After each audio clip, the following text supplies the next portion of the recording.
Well, Be a voice. Well, you know it's Monday. Be a voice. What's up, y'all? Be a Voice Radio, Wisconsin Voices, WNOV 860 AM, 106.5 FM. Brian Sanders in the mix with my co-host. Joe Dray, Policy Director for Wisconsin Voices. Happy Monday, everyone. Hope you're getting out there enjoying the 80-plus degree weather out in Milwaukee today. Feels like summer. Oh, finally. Feels like summer. Finally. What's up, y'all? I was just saying, I wish I would have been going on this little trip with y'all this weekend, but I'm going to sit back here and play correspondent for Juneteenth. And then just make the most of it here with the crowd here in the Midwest. So shout out to everybody that's going out of town this weekend. Safe travels in advance to my co-worker, Joe Dray and Nicole Winter, who'll be going on the trip to Atlanta for a conference, correct? Yeah. Going down there for a conference to learn a little bit more and hopefully come back and with some great ideas and inspired and ready to roll out some of those ideas. Right here with Wisconsin Voices and here in the community of Milwaukee. Sweet. All right. Yeah, so, man. Other than that, weekend went well. Yeah. Oh, yeah. Yeah. I think we got a lot to talk about over the weekend. Mm-hmm. But yeah, I had a great weekend. Want to give a shout out to the folks in Sheboygan, Wisconsin. I was privileged to attend the rally that they had there over the weekend, and was blown away by the response. They have a park there called Peace Park, and it was absolutely filled with people with signs and just out there to support. Very peaceful, very positive energy out there. Just wanted to tip my hats to those folks and folks. We'll get into it a little bit about all that stuff later on, but a lot of things going on over the weekend for sure. Yeah. I would say the least, right? Yeah, for sure. So how was your weekend, Brian? Yeah, it was pretty cool. It was a couple family events and went to a couple of the events going on in Milwaukee. They had a couple things going on as far as the opening of the new Cox building, county building downtown, down Cherry right Street, on 12th Street. Yep. So went to that. Of course, went to go support the Village Group, the group or the organization that Keon had. His sister Tyra, shout out to Tyra, is keeping that going. So went and supported that as well. And in between that, after that actually, went to Summer Solstice, another one of our street festivals here in Milwaukee. It used to be on North Ave, but it's still in that same vicinity. It's just a little block south and in the Ivanhoe. So the Ivanhoe Plaza, where you got to see Alan, who we had on the show last week. You get to see his artwork and a few other artists in there. So I took some pictures of some of the some of the little art. They had of course a lot of concerts going on and food and stuff. So traditional Milwaukee street festival vibes. I enjoy it. Always enjoy seeing it. It's always great to see random people, seeing a couple old co-workers and some people that I knew outside of the civic engagement network or civic engagement network. So it was nice. It's always nice to get out and it's like it's always that reunion time of the year. Weather break, everybody's outside. There's a lot of things going on, depending on what your interest was. I know T-Pain had his Wisconsin Fest this weekend too at the rave. So I think that was a good turnout as well. Seemed like they had a great event over there at the rave, and it seemed like they had a good turnout up there at Elkhart at Road America as well. So it was something for everyone this weekend. You could find something to do for sure. Yeah, definitely lots going on. I was joking just this past weekend. Somebody said, there's so many things going on in Milwaukee. Once you start the summer, it's like that every weekend. There's so many things going on, and you just can't possibly hit them all. I said, well, yeah, because they only have 6 weeks of summer to do it. Yeah. Gotta get it in when you can. No, because most of the time it's pretty cold here, but especially this year. Yeah, you definitely got to get in when you can. Milwaukee Night Market started back up too. That's pretty cool. I know Jazz in the Park's going to be starting thousands of people up. For that turn up. Jazz in the Park started the week before last. They had a great turnout for Jazz in the Park. Everything is lifting up. I'm surprised you ain't did Jazz in the Park yet. Have you did Jazz in the Park? No, I was there though, but no, they haven't hired me for Jazz in the Park. If someone from the East Side community organization over there is listening, please give this man a call. Please. I guarantee you won't be disappointed. but I do see that they, use a lot of the same, people each year.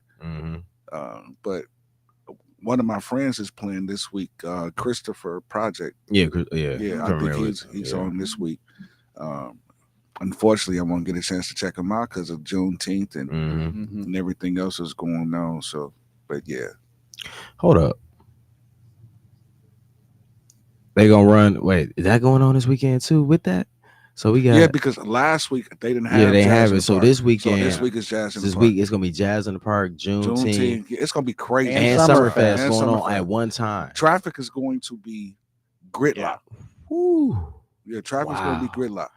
Yeah. So that's the same day that Eric Benet and Isley Brothers is here. I think I'm going to Summerfest that day. Oh, I'm going. Are you performing that day? Oh, I'll be backstage. So yeah, because my guy plays for Eric Benet. He's the drummer for Eric Benet. So yeah, I need to snatch me a ticket or two real quick. So much going on. No, it's busy. This group, it's a blast of events. And it's gonna be warm too. It's gonna be a nice weekend, man. So we want to just get out and have fun and be safe, man. Yep. That's all it's about.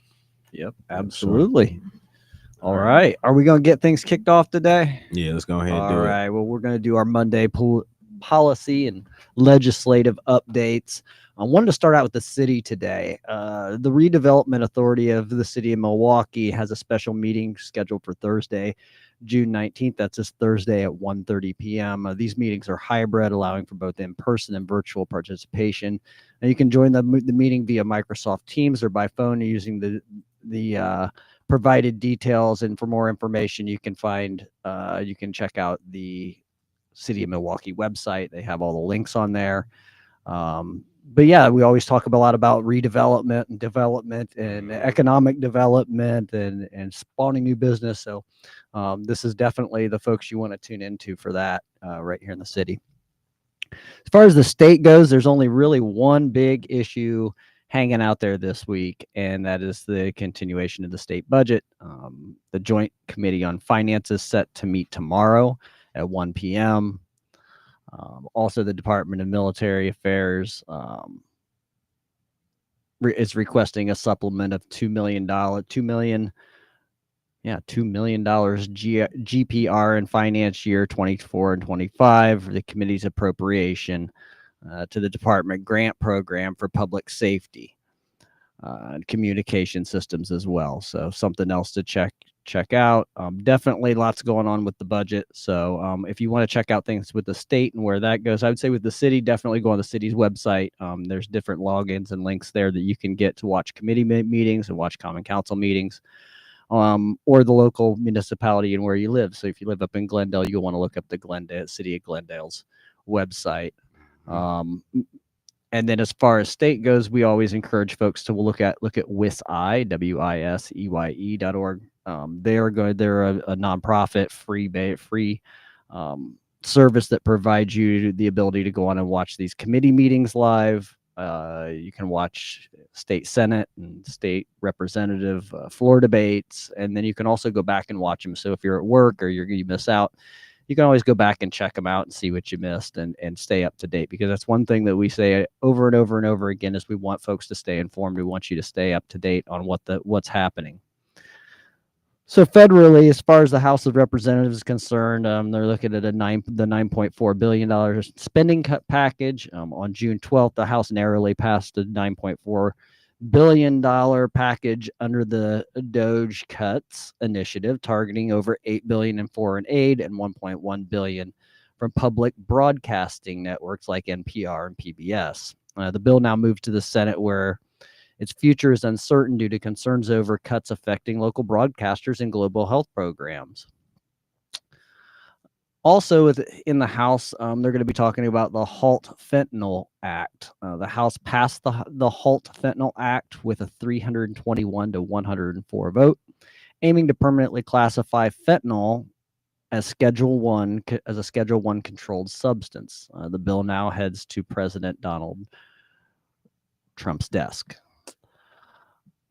And then the Senate powers, which I'm sure we're going to talk a little bit about today. The war powers resolution on Iran. Senator Tim Kaine introduced some legislation to limit President Donald Trump's ability to initiate military action against Iran without congressional approval. The move comes amidst escalating violence between Israel and Iran.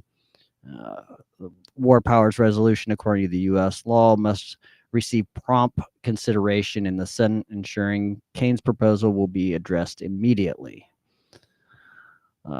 This week, we also, we had the tragic assassination of Minnesota State Representative Melissa Horstman and the wounding of Senator John Hoffman. It's profoundly shaken our nation, I think. These acts of political violence underscore a critical issue. There's no place for violence in our politics. This incident should serve as a stark reminder of the dangers of escalating political rhetoric and the importance of maintaining a civil and respectful dialogue. As we reflect on this tragedy, let's commit to rejecting violence and embracing peaceful means of resolving our differences. Our democracy, I think, depends on it. And a lot of things happened in this weekend, especially with this assassination that happened in Minnesota over the weekend. Very tragic. We've seen this. Seems like we've talked about it, Brian, a couple times. Where we talked about assassination attempts or causing harm to elected officials. Any thoughts, Brian? Yeah, just to catch people up if they don't know, Vance Bolter, disguised as a police officer, fatally shot former House Speaker Melissa Hortman and her husband, and critically wounded State Senator John Hoffman and his wife. If you haven't seen this was this past weekend in Minnesota. It was a manhunt and arrest culminated in the largest manhunt in Minnesota history. Bolter did surrender after a 2-day search. Some of the aftermath, they were recovering. Hoffman are recovering and described themselves as incredibly lucky to be alive. The tragedy prompted nationwide condemning and renewed focus on political violence. So we're just looking at, what I seen was this new narrative from the media yesterday of, they were just pretty much balling all these situations into one space, like a couple fire bombings of some governors' mansions, the assassination of or the shooting of the not the Minnesota but the what is it? What's the name of the organization? The United Healthcare CEO. And then some there other was, the folks that were, I believe they were assassinated outside the Jewish Center. The Jewish Federation, the Jewish out in DC as well. So it's looking at now that they're, I don't if this is just one of those media tactics to just try to place fear and just think that every person that has some type of a position of power or connected to some organization, but over time, we've seen these radical moves made by individuals in society who feel that they have to be the judges or the judge and executioner for these people's lives. And as we know, that is not the way to handle it on either side. And of course, absolutely condemn any acts of violence towards anybody that's just trying to make a living and take care of themselves. A lot of these things that we do happen in our communities, we see it every day.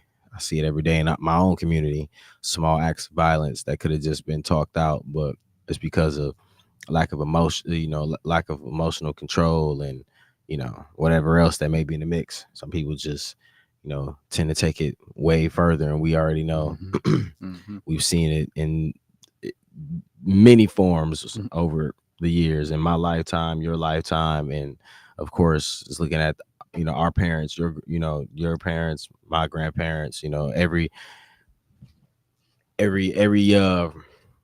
couple months, it's some wild story of somebody trying to get themselves recognized. So he'll be held to the highest courts for his actions. And what shocked me was him you know, going so far, you know, with some of the way that he did, you know, I mean, using the cop car, the face mask, you know, Right. that right there, you know, he already he was creating, he obviously had this planned out. So we know Yep. what Yep. this what it was about. You know, this was, you know, premeditated. Yep.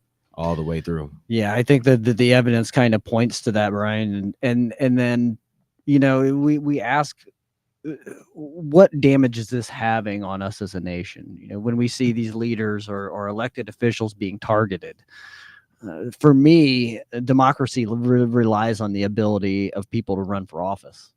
We need good people running for office. We need brave and strong and smart people at the top of, you know, helping to lead our societies and our communities. Um, and they should be able to do that without fear for their lives. When violence enters politics, political leaders may choose not to run. Current leaders may self censor or withdraw, and voters may disengage out of a fear of disenfranchisement, or just being scared. The intentions of these acts are to strike fear. I think they're intended to strike fear into uh, other people and scare them into not running. Um, you know, now you don't just have to worry about, them digging up all the dirt and every skeleton in your closet when you go to run. Now you have to worry about somebody coming at you with a gun or somebody with a firebomb. Um, Elected leaders should be able to be elected and do what they do without fear of violence or harm coming to them. The way that we in America resolve these issues is through the ballot box. We go and we vote these people out if we don't like them. We don't show up at their house in a police uniform and assassinate them. That's not the American way. But yeah, I mean, it also, it also erodes trust in the institutions, and when political violence occurs, it shakes public's confidence in the safety and stability of the government institutions. And citizens might start believing that the system can't protect its own leaders, the rule of law is breaking down, or elections and peaceful transition of power are vulnerable. So without trust, the democratic system becomes brittle and unstable. It also invites copycats or retaliation from the other side. And then I think over time, what we're doing is we are normalizing extremism. We're normalizing extremism. So each act of political violence that isn't clearly unanimously condemned can slowly normalize extremism. It sends the message that violence is just another form of political expression, which fundamentally contradicts democratic values. And we got a caller. We're going to go to the caller real quick. Caller, you're on Be a Voice with Wisconsin Voices. Yes, sir. Thank you for taking my call. And assalamu alaikum to you all. I'm listening to yourself, sir, who answered the phone. Well, the producer answered the phone, and I apologize. Yes, sir. Yes, sir. Right, but right out answered the phone. So, but listening, and I have to make sure that because I can't speak to national or international things, and I understand that, so I have to be very, very careful as to what I would like to say to you about what we are experiencing here in America, and hopefully it will not be anything that will get myself in a situation. Um, you were talking about something not being the American way, right? With regard to how these politicians and all of these things are happening to people, and the way that disagreement or it seems as if, and correct me if I'm wrong, um, disagreement and confusion abounds with regard to those people who have been elected to a legislative or some form of government, whereas they can impact the everyday lives of regular persons like myself. Can you let me? Am I on the right trajectory? Yeah. Continue, please. Yeah. Yes, sir. So, if we look at this retrospectively, with regard to retrospectively, with regard to the viewing of the past. America has killed its own leaders for whatever reason. Abraham Lincoln was murdered by someone who disagreed with what he decided to But do. what And good came out of that? I guess that's the question. I don't mean to cut you off, but the, you know what sure, good you can come cut me out off. of those? What I'm saying is that what we are experiencing now has been the order of the day. That's why I call it. So if you're saying to us that this is not the American way, I would say to you that you are absolutely incorrect. And this has been, and this is the American way. And we should not be surprised. And we should definitely not be taken aback by what we are seeing, because what we are seeing is what has been hidden for the most part. We're seeing the outright savagery of those people who have considered themselves to be the best to lead, and they have made these decisions for self-aggrandizing reasons, not because they have a heart for the people, but they may have a maniacal agenda, which is self-serving.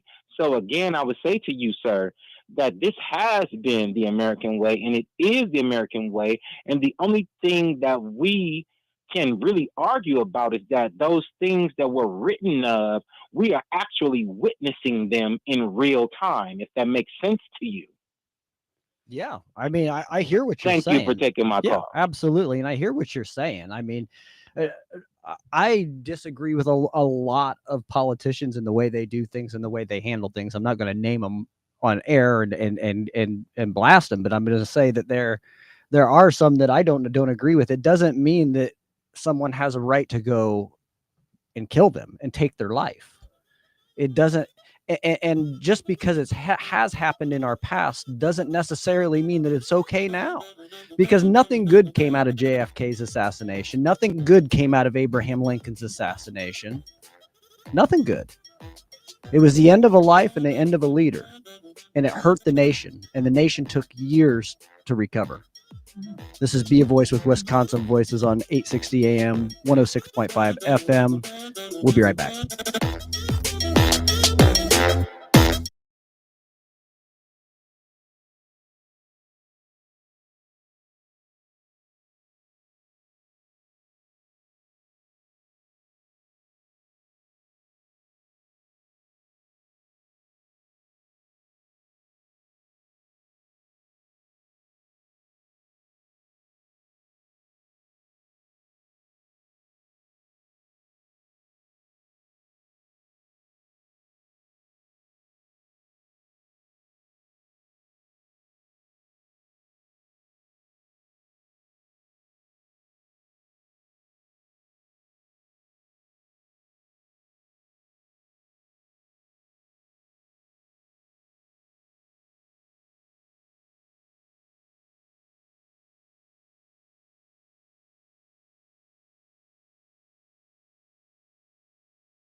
Welcome back. Welcome back. This is Be a Voice with Wisconsin Voices on WNOV 860 AM, 106.5 FM. Giving you the policy updates and kind of touching some local news stuff. And Brian, I think you got something for us, don't you? Yeah. We just, of course, we want to always give it the updates, see what's going on, and it was a pretty decent weekend. Besides, you had like you said, the No King rallies across the country. Outside of that, we had a parade that went down in DC that we'll discuss in a minute. But the biggest thing, or one of the things that we talked about, are some things regarding the U.S. immigration's enforcement. So it looked like ICE paused arrests at farm, hotels, and restaurants amid the concerns and actions that were impacting critical industries.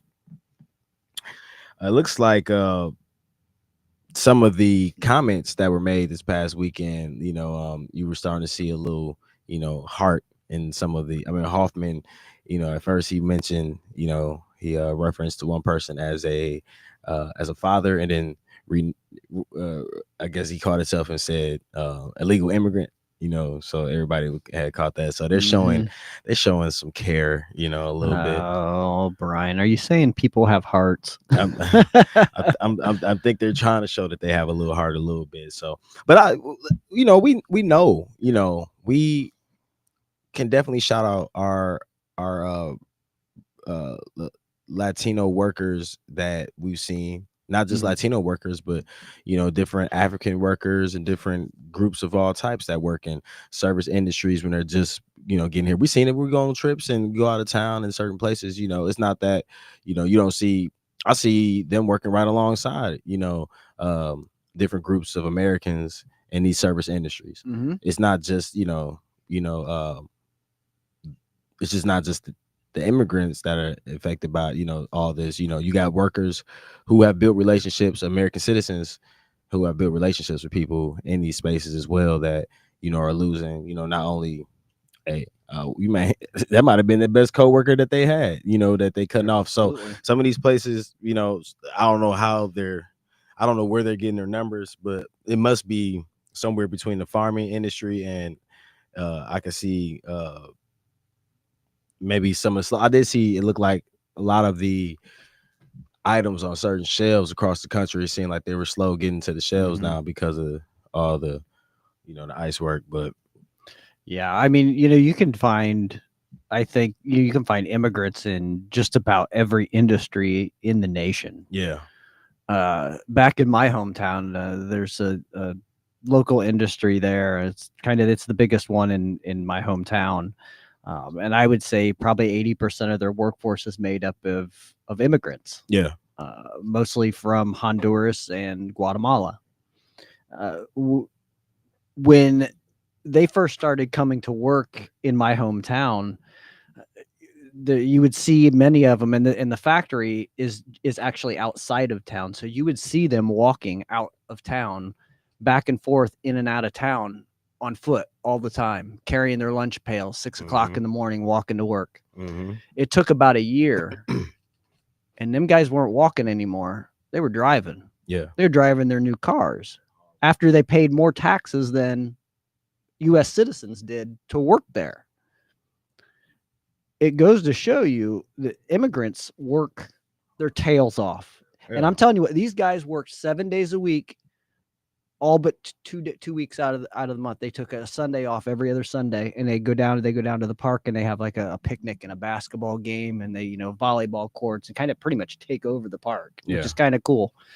But the way that they have worked so hard, and I saw them when they came into my hometown, when all the immigrants showed up in my hometown, and how they started, and by walking and riding bikes and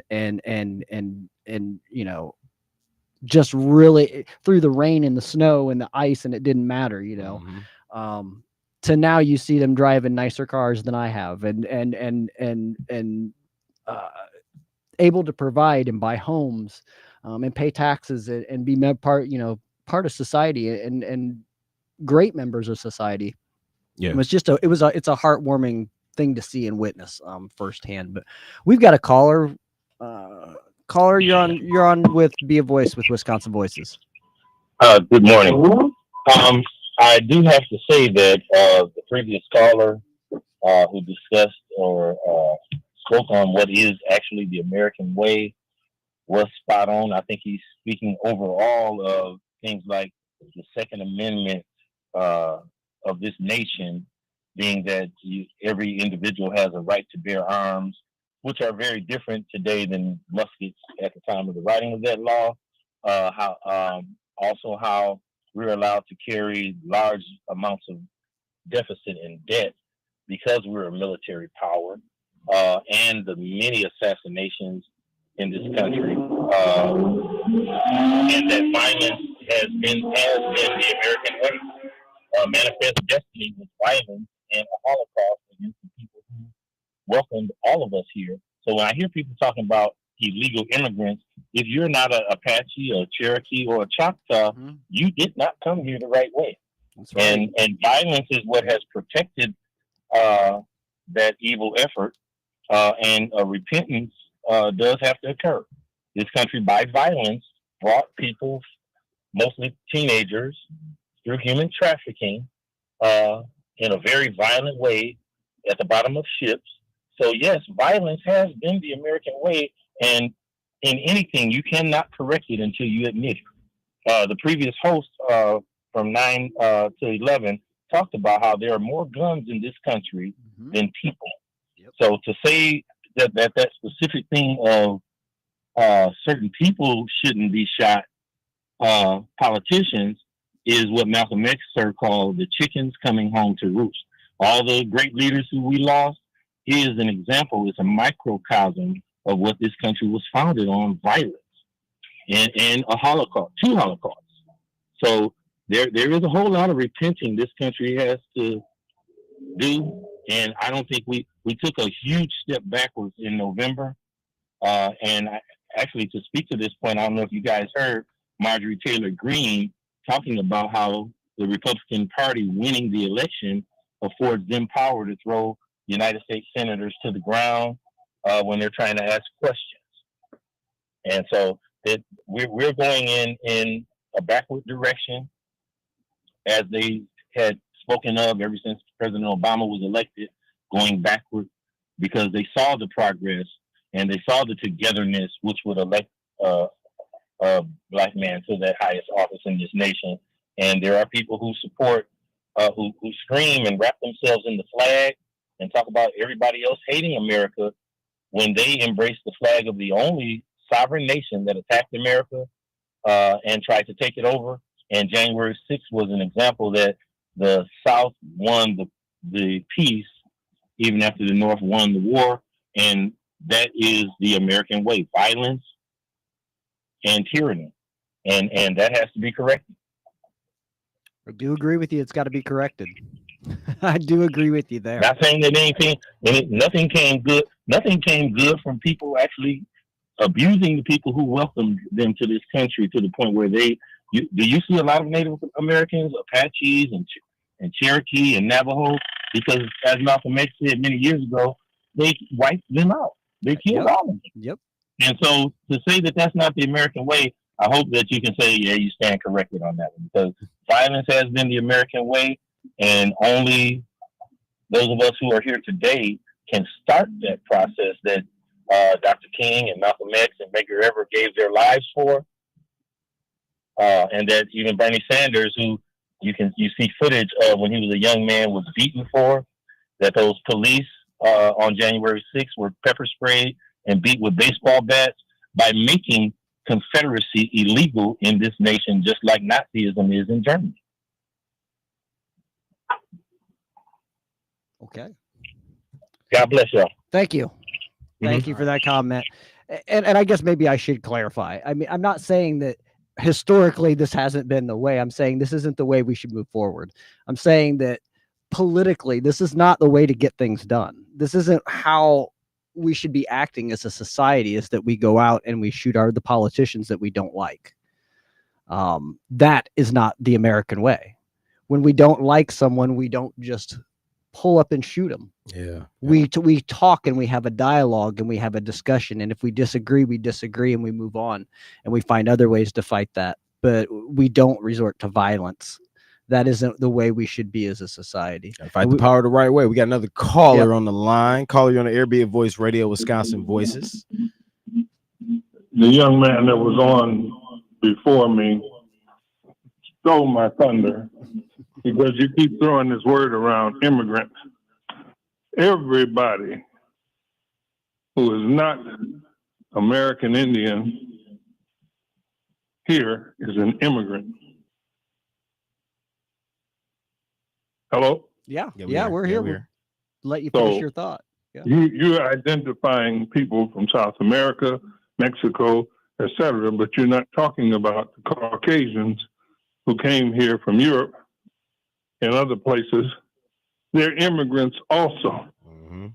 That's correct. And the young man just told you about the American way is violence and stealing property and killing people to take their land, and then creating a new dictionary or constitution to say that they're in charge. Part of my family is Choctaw Apache. My grandfather was a slave. He ran away and went into the swamps across the river from New Orleans and survived and made his way north. But I have family who are natural American citizens. Everybody else is a migrant. Violence is the way of this nation. That's why we, and I say we, the gladiators, I'm an ex-football player. That's a gladiator, a wrestler, gladiator, hunter, stealing people's property. That is the American way. And I don't think in any way I wasn't saying that, historically that isn't the way that it's been done. I'm just, I'm saying that the way that we resolve things in America politically is not by pulling up and shooting somebody. It's not the way we should do things. The way we should do things is with open dialogue, and debate. That is the way your people came here. Who came here? The people who came from Europe were criminals shipped over here. They sent army people with them to make sure they didn't come back. The island of Australia was a prison camp made from Europe to make sure those people that they kicked out didn't come back. So you sent a bunch of criminals over here to start. They were hoping the people would fall off the earth because they thought the ocean was flat, but they were going to fall off of it somewhere. Right. Well, I appreciate your call. We need to take a break. We are at our max here for break time. We're going to hop off and thank you for the call. We appreciate that so much. Thank you for your comment. Just want to clarify again, not saying that historically America has not been a violent nation. But I think historically we could go back and look and find several examples of how we've been violent. I'm saying that we should not be doing that today in today's society, in American politics. This is unacceptable. This is Be a Voice with Wisconsin Voices on WNOV 860 AM, 106.5 FM. We'll be right back.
All right, welcome back to Be a Voice Radio. Welcome back to Be a Voice Radio. Wisconsin Voices, WNOV, 860 AM, 106.5 FM. We do want to thank all our callers for just calling in and, sharing your views about how you see the America and what's right and what's wrong with violence or not. On a lighter note, but, still a serious note because it's still costing the taxpayers. Donald Trump has expressed his long desire for a large military parade. He got his military parade this past weekend, inspired by events like, for instance, Bastille Day Parade. We could say some other events that it could have been inspired by, to say the least. But while Plant Veterans Day Parade in 2018 was canceled due to cost and logistical concerns, a major military parade did take place in Washington, D.C. June 14th, 2025. Some of the facts and results related to the Trump's parade that you might have known or may have not known. Trump's military parade was again June 14, 2025. Coincided events. The parade was timed to coincide with the U.S. Army's 250th anniversary and President Trump's 79th birthday. While Trump stated his birthday was unrelated, his imprint on the event was clear. Scale and participants featured about 6,000 uniformed troops, including those in historical uniforms representing various conflicts. I did look like seeing some representing like Korean War. I didn't see any, I didn't really look too hard, but it looked like it was a couple that was representing like Desert Storm type of outfits or I didn't watch. So. Yeah, so I watched a few clips, including dozens of armored tanks. Look like they pulled some out from like the 70s or something like that. Some of them tanks look a little dated, 40s and 50s Shermans. Tanks. Yeah, old Shermans was definitely in there. Include dozens of armored tanks, artillery vehicles, HIMARS and Army aircraft, Black Hawk, and Apache helicopters. Flyovers were by military, including World War II era planes and airplanes and Army helicopters. You had the mounted soldiers from 1st Cavalry Division, 34 horses, 2 mules, 1 dog. Were part of the procession route and spectacle barreled down Constitution Avenue in Washington, D.C. It also included a parachute jumps and a 21 gun salute. Trump did watch from a viewing stand near the White House and delivered closing remarks, hailing the Army as the greatest, fiercest, and bravest fighting force. He also swore in 250 new recruits and returning soldiers. The cost? About 25 million to 45 million, roughly, including costs for potential road repairs due to damage from military vehicles. Vehicles like the tanks. You did have, as this was going on, you had a lot of politicization, critics, and of course, controversy in the protests. Particularly Democratic lawmakers viewed the parade as a politicizing of the armed forces and a self-indulgent use of public funds. The No Kings protest, of course, at the same time, the parade sparked widespread. The No Kings protest, as you do know about that, was going on across the country. I know we kind of spoke about that a little bit off the air, with large gatherings in cities like Philadelphia had about 100,000, New York City had about 50,000. Los Angeles is looking at about 30,000. Chicago was about 20,000. Protesters decried the current administration as a dictator and would-be king. Now, the crowd sizes, while the parade features significant military might, attendance in Washington, D.C. appeared to fall short of early predictions, partly due to issues with event planning and attending guidance. So we can stop there for a second. I heard it was hot too. I heard it was very hot and sticky that day. DC is one of those hot and muggy type of towns. So you definitely don't feel it on a good summer day. That's for sure. What I've seen, and this is just what I have on this side, is White House claimed 250,000 spectators, but independent media has observed sparse crowds and logistical issues. So just the clips that I saw, I mean, I did see a lot of open seats. I'm not going to try to be too critical. Yeah, I will say one dog that I saw wasn't even a human dog. It was the robot dog. Also, have you seen those? The robot. The robot. So maybe dogs. That was a dog they were talking and about. Then I also have to disagree with Trump on one thing here publicly, and that is that the Army's not the best, the Navy is. And I wonder if my buddy out there, my Navy veteran buddy out there is listening. The Navy's better than the Army any day. We show them each year when we play them in football. But no, just a side note. It was very expensive. I know that the city government there in Washington D.C. You know, the local leaders didn't want any of that going on, just because the roads cannot handle those tracks and the way they turn. The weight of those tanks is unbelievable. And roads, the roads you drive on are not meant to handle military equipment like that. That's why whenever you see you never see a tank really rolling down an American street on its way to somewhere, because it'll just tear the road up behind it. They usually transport those by train or even by air sometimes.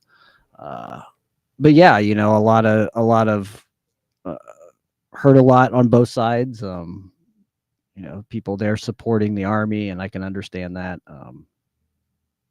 But also, we also saw the protest, you know, countrywide. And I think the thing that really took me back was it wasn't just those big cities, Brian. It wasn't just New York, LA, Chicago. It was Sheboygan, Wisconsin. It was La Crosse. It was all these other little small communities, even back in my little hometown. Well, one just outside of my hometown had several people show up. So what really blew me away is you saw this from coast to coast, small cities, large cities, little towns, villages, red states, blue states, didn't matter. Yeah. People came out in droves from coast to coast, and from like I said, in small cities and big. And I think that was pretty cool. Yeah. That was pretty cool to see. You know, I think that a lot of folks felt disenfranchised after the elections. And, you know, there was this period where, especially during the cold winter, where everyone's going, what are we supposed to do now? What are we supposed to do now that we didn't get the outcome that we were looking for? And I think that those folks found that outlet in those protests over the weekend. Yeah. Not only did the protests happen, you know, we got to, as well, here in Cathedral Square, they were doing their thing here. So, you know, like you said, it stressed out, you know, all those small pockets of cities participated in this as well. Oh, heard me speaking. So yeah, I just want to highlight that, and of course the military parade. And I think we talk about the it looks like the as far as on the left side. I think you mentioned. Did you mention earlier about the Wisconsin Democratic Convention?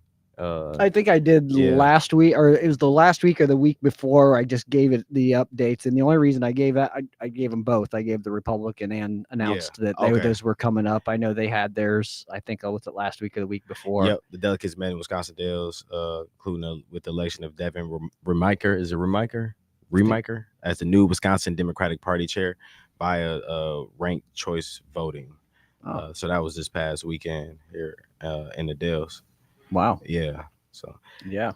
Oh, we have to also shout out not just Milwaukee, as far as you know, all the cities with, you know, just going out and, you know, exercising their right to protest. Also Madison as well was a part of the nationwide rally too. So I just want to, you know, make sure we put Madison out there, because they're definitely doing their thing. And then my last thing is that I guess just be on the lookout. We got our gala coming up. We want to make sure that you guys are knowing about our gala as well. It'll be coming up. Do want to also shout out one of our first auction participants or items from She Slangs Wood would be Tonda Thompson. She donated a nice table, and want to just shout out She Slangs Wood over there. They doing their thing. Tonda is always creating. She's a creative. She has a team of people that are creating tables, the bookshelves. I just seen a really nice bookshelf, Wisconsin bookshelf that she has. So if you are interested, check them out as one of our participants. And of course, we have some other ones coming through as far as the auction items and people that have donated to Wisconsin Voices for the Gala in the Garden. Gala in the Garden. It's going to happen from 5 to 9 p.m. on July 31st at Hubbard Park. That is 3565 North Morris Boulevard, right here in Milwaukee. Planting the seeds of democracy. Come out and show your support, y'all. You know, not only are you helping out Wisconsin Voices, you're helping out all of our partners that do such wonderful work in the community. Allows us to continue this mission and keep, you know, doing what we're doing and help pushing our partners forward. And, you know, we reinvest right back into the city. Whether it's our heart, our soul, our money, whatever we're reinvesting right back into the city of Milwaukee, right back into the state of Wisconsin. So, go buy your ticket. It's going to be a great time to come out and show your support and network with other people in the community, other people that, other nonprofits, elected officials, everybody's, everybody that's in the network's going to be there. So we hope you can come out and join us for sure. Yeah. Gonna be a good time. And Brian's working getting those auction items. So if you got an auction item, definitely reach out to Brian, right? Yeah. You can reach out to me. Look, reach out to everybody because everybody got a part in that. Yeah. So make sure y'all reach out to Joe too. Can you do that like all staff at wisconsinvoices.org and be like, bam, blast the whole staff like, hey, I got something to donate. Right. Yeah. Send it out. Yeah. If you got something for us, yeah, we'd love to. If you're a company that has something that you may want to get out there, community organizations, companies, we are definitely accepting donations to Wisconsin Voices in a form of auction item or any other type of donation too. So yeah, if you're just feeling generous, stop on by or stop on by, visit our website. I think there's a place to donate on there. I'm not sure yet. Definitely stay up on our social medias, our Facebook, Instagram. I heard a rumor we may be getting another one. I ain't gonna say yet. Yeah. Not until it happens, right? Right. But keep an eye out on our social media. You're going to be able to find links, not only to this show, but to all of our events, our partners, and what they got going on and what they're doing, and what's going on and happening around Milwaukee. So you definitely want to plug in and stay informed for sure. What's going on tomorrow? So tomorrow we're bringing back one of the guests that we had earlier this year. Actually, we had him on election day, which is Alex Brower, Alderman District 3. What did he say to us? He said, yes, have me back on after I went. He did. And I ran into him at Locust Street Festival, and I just noticed him in passing. I stopped him. I said, Alex. And I couldn't believe he recognized. I had my sunglasses on. Shorts, t-shirt that day. And he says, I shook his hand and I said, hey, we need to get you back on the show. I said, we haven't talked to you, since you actually won the election. Yeah. We talked to you the day that you did win, but we didn't talk to you afterwards. I would love to catch up. So he's coming back on tomorrow. Always a fantastic guest and always has a lot of insight into what's going on around the city. I'm really interested to hear his view on how his first couple months on on Common Council has went, and what some of the challenges he's facing. I'm looking forward to hearing that. How's that team work and unity going on at the county, at the city hall. So yeah, because that I know when I was elected, I had that. I'm gonna go in and here's a list of things I want to get done, and I'm gonna get them accomplished. And I think when I left, I may have had 2 or 3 of those things checked off, but the laundry list of things that I added to it that I had no idea that went into city government. Those things took precedent over the things that I really thought needed to be done. So sometimes once you get in there and you really get that feel for what's going on, your perspective and the way you think kind of changes a little bit. So, cool. So it'll be interesting to have that conversation for sure. All right, man. Well, we're going to close it out. Well, we want to thank y'all for listening wherever you at. At home, radio, car, sitting in the office. We do thank y'all for tuning in with Be a Voice Radio. Again, I'm Brian Sanders, community outreach organizer for Wisconsin Voices. We'll be back on, of course. Got your boy Joe right here with Alex Brower tomorrow. If you got any questions, y'all want to reach out, just tap in with us at Wisconsin Voices. You know how to get in touch with us. You know where we at. Y'all enjoy your day. Get out here, son. Walk. Do something. Get yourself moving. The best way to stay alive is being mobile, using that mobility. So God gave it to you. Work it out. We'll see y'all tomorrow. Happy Monday.